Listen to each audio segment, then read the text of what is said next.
Heliopsis helianthoides FAQs. Everything you need to know.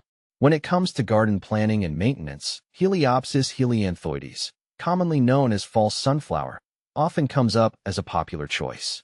Having grown this vibrant perennial in my own garden, I've gathered a lot of insights that can help answer some of the most frequently asked questions about this plant.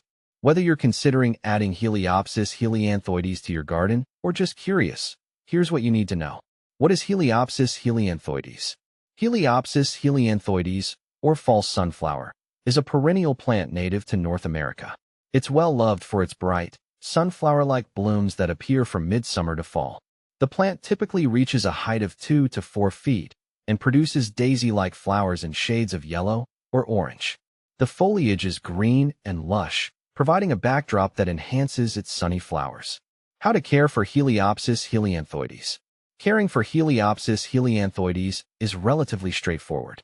Here's a quick guide based on my experience. Sunlight. This plant thrives in full sun. Aim for at least 6 hours of direct sunlight per day.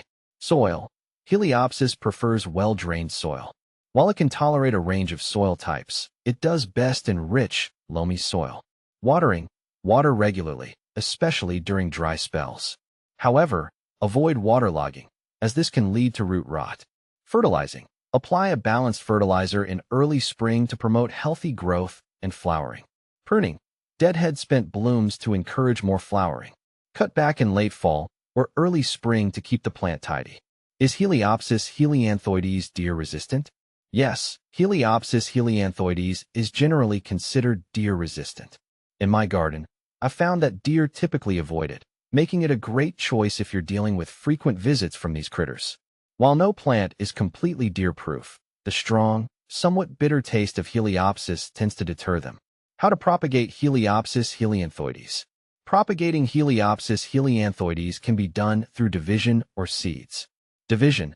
In early spring or fall, divide the clumps of Heliopsis to propagate new plants. Gently separate the roots and replant them in a new location. Seeds. Start seeds indoors about 6 to 8 weeks before the last frost. Sow the seeds in a seed-starting mix and keep them moist.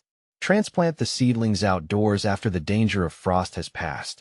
What to plant with Heliopsis helianthoides. Heliopsis helianthoides pairs well with many other garden plants. Consider these companions. Echinacea, coneflower. Their similar growing conditions and complementary colors make them a great match. Rudbeckia, black-eyed Susan. Both plants share similar light and soil needs, and their flowers harmonize beautifully. Salvia adds a different texture and color contrast to the garden. Can you grow Heliopsis helianthoides indoors?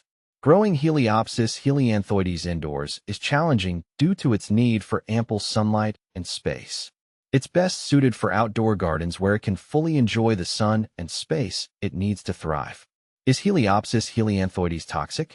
No, Heliopsis helianthoides is not toxic to humans or pets. It's safe to grow in gardens where children and animals may play. Benefits of Heliopsis helianthoides. Attractive to pollinators. Its bright flowers attract bees, butterflies, and other beneficial insects. Low maintenance. It's hardy and resilient, requiring minimal care once established. Extended bloom time. With its long blooming period, it provides color to the garden for many months. Common problems with Heliopsis helianthoides. Despite its resilience, Heliopsis helianthoides can face a few issues. Powdery mildew. This fungal disease can affect the foliage, particularly in humid conditions. Ensure good air circulation and avoid overhead watering to minimize risk. Stem rot. This can occur in poorly drained soils. Ensure proper drainage to prevent rot. How does Heliopsis helianthoides compare to other similar plants? Heliopsis helianthoides is often confused with other yellow-flowering plants like Helianthus annuus, common sunflower, and Rudbeckia hirta, black-eyed Susan. Here's a quick comparison. Helianthus annuus. This is an annual plant with larger blooms and seeds that can be used for oil or food. It's taller and more likely to need staking. Rudbeckia hirta. Often similar in appearance.